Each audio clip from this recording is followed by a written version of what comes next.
142 ஆண்டுகள் பழமையான புரூக்ளின் பாலம் மீது மெக்சிகோ கடற்படை கப்பல் மோதி விபத்துக்குள்ளானதில் 2 வீரர்கள் உயிரிழந்தனர்.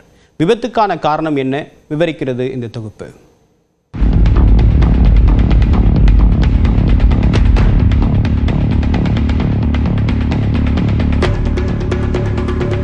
மிகுந்த ஆடம்பரமாகவும் மிடுக்காகவும் புறப்பட்ட கப்பல் பாலத்தின் மீது மோதி சிதைந்த காட்சிதான் இது.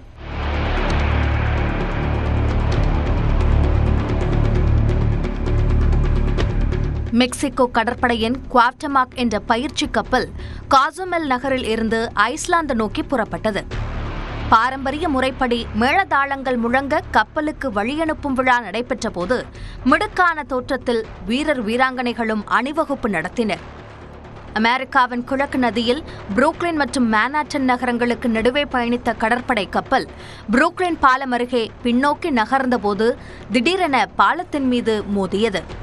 அப்போது அதன் அலங்கார கோபுரங்கள் பாலத்தின் மீது மோதி துண்டாக உடைந்தது.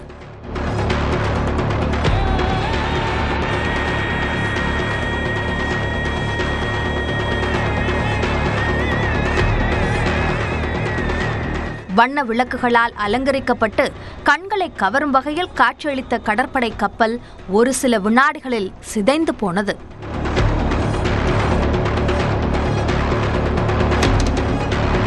குவார்டமாக் கடற்படை கப்பலில் மொத்தம் 277 வீரர் வீராங்கனைகள் பயணித்ததாக கூறப்படும் நிலையில் இந்த விபத்தின் போது கப்பலின் பிரம்மாண்ட தூண்களில் நிலைநிறுத்தப்பட்டிருந்த வீரர்கள் படுகாயமடைந்தனர்.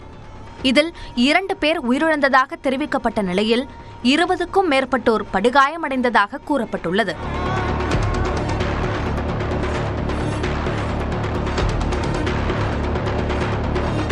புரூக்ளின் பாலம் வழியாக 135 அடி வரையிலான உயரம் கொண்ட கப்பல்கள் மட்டுமே பயணிக்க அனுமதிக்கப்படும் நிலையில் குவார்டமாக் கடற்படை கப்பல் ஏறத்தாழ 160 அடி உயரம் கொண்டது என கூறப்படுகிறது.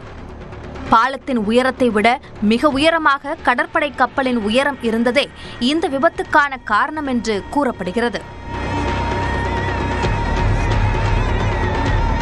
விபத்தால் 142 ஆண்டுகள் பழமையான புரூக்ளின் பாலத்திற்கு பெரும் சேதம் இல்லை என கூறப்பட்டாலும் சோதனைகளுக்கு பின்னரே பொதுமக்கள் பயன்பாட்டிற்கு பாலம் திறக்கப்படும் என நியூயார்க் நிர்வாகம் தெரிவித்துள்ளது. முன்னதாக கடந்த 2024ஆம் ஆண்டு மார்ச் மாதம் அமெரிக்காவின் பால்டிமோர் நகரில் படாப்ஸ்கோ ஆற்றின் குறுக்கே கட்டப்பட்ட பாலத்தின் மீது சிங்கப்பூரைச் சேர்ந்த சரக்கு கப்பல் மோதி விபத்திற்குள்ளானது. இந்த கோர விபத்தில் பாலம் 2ஆக உடைந்த நிலையில் அந்த சம்பவம் நிகழ்ந்து ஓராண்டு இடைவேளையில் மீண்டும் ஒரு பால விபத்து அமெரிக்காவில் அரங்கேறியுள்ளது.